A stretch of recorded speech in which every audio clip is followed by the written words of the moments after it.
the more classics I read, the more I understand why history says that society doesn't change. And the picture of Dorian Gray is a perfect example for it. Hello, everyone. This is Darkest Hour Reads, and today I want to talk about the picture of Dorian Gray. I will start with a small summary and then we'll do the analysis and discussion. Let's start.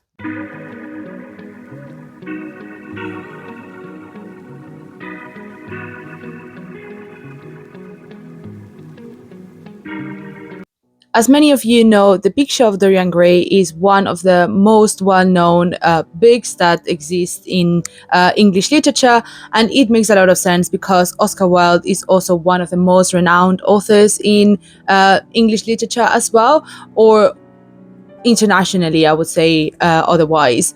But yeah, I want to do a small summary of the picture of Dorian Gray for those who don't know already or who don't know the story, and then we'll just go directly into the discussion. For those who don't know the story, the picture of Dorian Gray follows Dorian Gray, who is the main character, who is also dandy, I would say. He is practically a celebrity everywhere he goes. He is the Victorian equivalent of an influencer, and he is literally a nobody. He's literally a good for nothing person, right? He has his studies, but he doesn't have a degree. He doesn't have a career. He just literally lives through the money his family made, right? Because he is an orphan. His parents passed away when he was quite young, and he basically was taken care of by, I think he's an aunt, if I am not mistaken, and then obviously the service of the house and the maids. But yeah, he's a good for nothing person who basically spends his time just confraternalizing with the socialite or the rest of his peers that are similar to him in the same high status level. And basically he just spends his life, literally he has a life of leisure, right? He spends his time just going to the theater, going to the opera, or just spending time doing absolutely nothing. And basically the book starts with Dorian having a friendship or working on a friendship with Basil, who is an up-and-coming artist or a painter, who is so enamored and so in love with him that he begs him to allow him to paint him.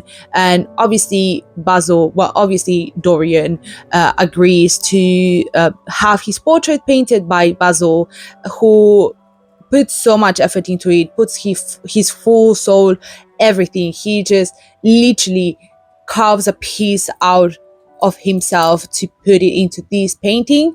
And once he finishes, Dorian realizes, and both Basil and Dorian realize, that this painting, even though it's a work of art and it's literally the live image or like the paper image of Dorian, they both realize that there's something wrong with the painting. There's something that there's nothing missing, but there's something that doesn't seem to be quite right.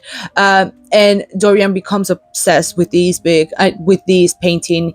He constantly thinks about the book, constantly thinks about the painting, constantly looks at it and tries to hide it from other people because he doesn't want people to see the painting. So therefore he just takes it to his house, just stops meeting Basil, stops his friendship with Basil, just because he can't bear look at Basil and not be reminded of the painting. And overall the story, we see how Dorian, through the life that he lives and through all the experiences that he has, obviously through all the experiences that he has, we see how bad decisions or decisions that make him look flawed don't appear onto him or don't give him the consequences directly, but they are applied to the portrait of himself that he has. So therefore, basically it is considered as the portrait being nothing but an image of Dorian's soul, and it's literally just sucking the life out of him, right? Obviously Dorian becomes obsessed, even more obsessed. He becomes a shadow of what he was, and he just becomes a full-on tyrant, and just he cannot deal with being within the socialite that he once enjoyed so much, and he only wants to spend his life looking at the painting, and just he loses his mind. So the main point of the book, or like the main story of the book, is Dorian Gray has his portrait painted by one of his friends, Basil, and then because of this painting, he ends up losing his mind and ends up losing everything he has. Now, getting into the discussion, there are two things that I want to mention within this pod. The first one is Dorian and Basil's relationship, and the second one is Dorian himself. Okay, the first thing that I have to say, and I would just say with my full chest, I don't care what people say. I don't even care what Netflix says in their new adaptation or what other adaptations have said. Dorian and Basil, from the picture of Dorian Gray, they bump each other. They are gay. They are homosexual. Okay, like I don't care what people say. Like, you cannot tell me that you have read this book and you don't even think, or it didn't even cross your mind that both Basil and Dorian were together. Like, come on, man. Like, this is the perfect example of someone being gay and homophobic at the same time. And this example is Dorian. Like, I just know that Dorian is gay and homophobic. Like, we have the perfect example. You know what I mean? Like, I am fully convinced that Dorian and Basil were together, or they are in a very homoerotic sexual relationship. But obviously, because of the Victorian era and like the values, the traditional family values that we had during the 19th century, both Dorian and Basil couldn't be together. Obviously, it makes sense. But also at the same time, taking into account that Oscar Wilde was a very well-known homosexual, right? Like, he got imprisoned because he was writing about, he was openly homosexual, or like almost openly homosexual at that time. And they used the picture of Dorian Gray in court as proof that he was a homosexual. You cannot tell me that Dorian and Basil were not gay and they were straight. Dorian is not straight. Like, he's gay and he's homophobic, but he's not gay. Like, he's not straight. Come on, man. Like, be so for real. Now, the second thing that I want to talk about is Dorian, right? As a character and as a person, I have a lot to say about him, and I have a bone to pick with him as well. Not with Oscar Wilde, because I think he created an amazing character, and like Dorian is so well written, but as a character, I have a bone to pick with him, and it's the fact that I am fully convinced that Dorian is a narcissist, and I also think he's kind of a psychopath. But overall, I would say that he's more of a narcissist, way more of a narcissist than a psychopath. And just let me elaborate, let me explain. The first thing that made me think that Dorian was a narcissist was the way that he creates relationships with people, right? So we see it with Basil, for example, and we see within the book that he has had these kind of relationships before, right? Where he is literally, like, he meets someone, he becomes obsessed with this person, they just hang out constantly, full-time hangout, because like if this was written in 21st century, we know for a fact that they would bum each other. Like, they would be, there wouldn't be any hanging out. The only thing that will hang out is the baby arm, you know what I mean? But going back into the topic, because I feel like I'm constantly just going back to point one, right? Because it's just so important for me. So going back into the topic, I think Dorian expects people to feel enamored and to become obsessed with him, right? Like, we see it all the time. We see the best example is Basil, and the way he basically love bombs Basil with interest, right? He's completely interested with Basil, with what he does with his art, this and that. And then once Basil reciprocates, right, and becomes obsessed with Dorian as a muse or as something that gives him motivation, he then becomes disinterested and then just expects this unilateral relationship of adoration, right? Like we see it all the time. And I think Basil is the best example of this. But I think it's so interesting. Like not only the relationship side of Dorian makes me think that he's a narcissist, but also it's the way that he cares about the portrait, right? Like, and the way that he cares about himself, and how he, for example, every time he looks at the portrait and he sees that it's becoming uglier, he always checks himself and see if he is okay and if he still looks good, right? Because he's trying to keep the appearances, like that, his appearances, rather than the portrait appearances, which show his soul, right? Like his experience and everything that he has done in his life. That also made me think that he was a narcissist, just because like he cares so much about what other people have to say about him or what other people perceive him as, rather than what is happening in the portrait or what is happening within his soul, right? Because at the end of the day, the portrait is a representation of his soul. And then obviously with the narcissistic thing with Dorian, I also see how not only he only cares about the appearances, but he has no remorse for everything he has done, right? Like the only remorse that he feels is when something happens to him or when something affects him directly, right? Like his behavior and everything that he does to other people just like directly backfire to him.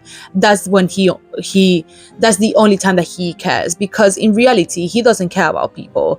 The only thing that he cares is their approbation, like their approval or like their acceptance, and his status as a celebrity and as as the dandy socialite that he has carved for himself, right? Like that's the only thing that he cares about. And he also cares about his appearance and just how he looks for other people, rather than what he has done to others. And like he also mentions that he doesn't care what people think about him, in the sense of what people say about him. The important thing is that people talk about him, or that people still think that he's important, even though they think that he's a piece of shit. And now getting into the analysis, I want to comment on the two topics that we have discussed, right? The first one being Dorian Gray being gay. I won't dwell that much into it, but basically what I believe is that obviously obviously Oscar Wilde had to hide the fact that Basil and Dorian were in a relationship because of that Victorian era time, right? And the Christian values that they had to follow. I won't make any further comments on this, just because obviously if it was written on the 21st century, we would see a homosexual relationship between both of them, right? Like a physical relationship maybe. But I just think that there are too many facts for us to even think that this could not be happening, or that this relationship could not exist, right? Because there is a certain homoeroticism within the relationship, and the way that they care about each other and the feelings that they have for each other, right? Like if Dorian was a woman, we would 100% admit that they are together. So therefore, I think Basil and Dorian are together, period. And now getting into the second topic, which is Dorian Gray being a narcissist. Obviously, there are a lot of things that happen around the book that make me believe that he is a narcissist, but also at the same time, we have to take into account the context, that the historical context within the book and within the time that the author was writing it around, right? So, for example, Oscar Wilde was living around the Victorian Edwardian era, and obviously the picture of Dorian Gray, the book, is like ambiented in that time as well. So therefore, it was written in the actuality at that time. And we see how the family values and the values that Victorian society had, especially in England, are very much related into that narcissism and constantly feeding the cycle of narcissism, right? Like we see it everywhere. So how I view it, right, is that obviously the Victorian values were especially for the high socialites, it was like, we need to show that we are worth it, right? We need to know, we need other people to know that we are good, that we are here because we are here, right? And we are meant to be here, and we have the money to show that we are meant to be here, and that we have the means to do whatever we want. Like I remember at the two last videos, I think the video before, we were talking about how people within the Victorian era consumed certain parts of humans, for example, not only for ritualistic purposes, but also at the same time, they were also used. They also used to eat mummified body parts because of not only because they believed that they had medicinal powers, but also at the same time because it allowed people to understand and to show that they had the means to get these kind of things, right? They had the means to get mummies, and then they had the means to cook them and consume them. That is, I would say that not only that is a very specific and classic topic, or like classic behavior within the Victorian era, but I would say otherwise in general, for everyone and in all societies, right? Like the high socialites have always had the need to show other people that they have the means to do whatever they want. And this is something that we see in the book, right? We see how Dorian gets away with his bad behavior and his bad decisions, and that really affect other people as well. But he has the means to do so, and has the means to get away with it because not only of the power that he has monetarily, but also because of the influence that he has on other people, because of his beauty and because of his charisma and his overall persona of dandy and socialite, right? That is what he cares the most about, or like that's what he cares the most, and that's why he doesn't have any sense of guilt or any sense of shame around what he does. He only cares about what he gets and the repercussions that he gets from his behavior. And this is something that we see all the time, especially in our society, right? And especially now that we have social media and that we have the means to show other people how great our life is, right? Like we were talking about this specifically on our last video, well, on my last video, about how influencers' behavior has changed over the last years, and it's because like we see it in the picture of Dorian Gray, and we see it in the book in the way of how we have always have these, like as humans, we have always looked up for people that had the means, right? And like the people that are living the perfect life, how Dorian is living this amazing life of leisure and of enjoyment, and he still has this need of showing other people that he has this great life, right? And also he has this need for people to adore him, and that is something that we see in celebrities and that we see on influencers, right? That's why the vast majority of narcissists or histrionics, which is also another personality disorder, you can have a short definition over here, basically the vast majority of celebrities or influencers are in some sort of scale within the narcissistic type of personality, or the narcissistic personality traits that are common within narcissists, right? In the sense of these desire for approval and this desire for adoration is something that we see on influencers, and we see obviously with all the celebrities and everything that is happening right now in the world, especially for example P. Diddy case, which is something that we also talked about in another video. We see how celebrities don't really care about morals, they don't really care about what they bring to the table, as long as they have the power and the means to do whatever they want without consequences, right? That's why we see so many celebrities that are living in Europe or that are living in other places just so they don't get caught, because they have this narcissistic trait that is like they don't have any sense of guilt or any sense of shame for what they do. They only have guilt and shame when they get caught. And this is something that we see with Dorian Gray, right? Like we see at the end, we see how he only regrets everything that he has done because of the consequences that he has received, rather than I regret doing things because this is bad for people, or this makes me a dickhead because I've been hurting people. No, he only cares about the things that affect him directly, as any influencer, or like the vast majority of influencers, and society in general. So as a quick conclusion, Dorian Gray is 4 things. First of all, a celebrity. Second of all, extremely cunty. 3, gay. for homophobic. That's all I have to say about Dorian. And I think it's kind of iconic. That will be all for today. If you have read The Picture of Dorian Gray, please make sure that you leave a comment with your opinion. I would love to discuss this book. This one is one of my favorites. I'm not gonna lie, it's just so good. I love Dorian. Even though he is genuinely a bad person, I just think as a character he's so cool. And if I was like within the environment of this book, I will honestly be in love with him. I'm not gonna lie. So yeah, I want to know your opinion about Dorian and about the book. Please put any comments if you want to. Obviously, you're free to do so. And if you want to, you can also follow me on my social media and we can discuss about Dorian or the book or Oscar Wilde in general, because oh my god, he's so iconic. I love him so much. Thank you so much for watching, guys. I hope you have a great rest of your day and a great rest of your week. And I'll see you next week. Bye, guys.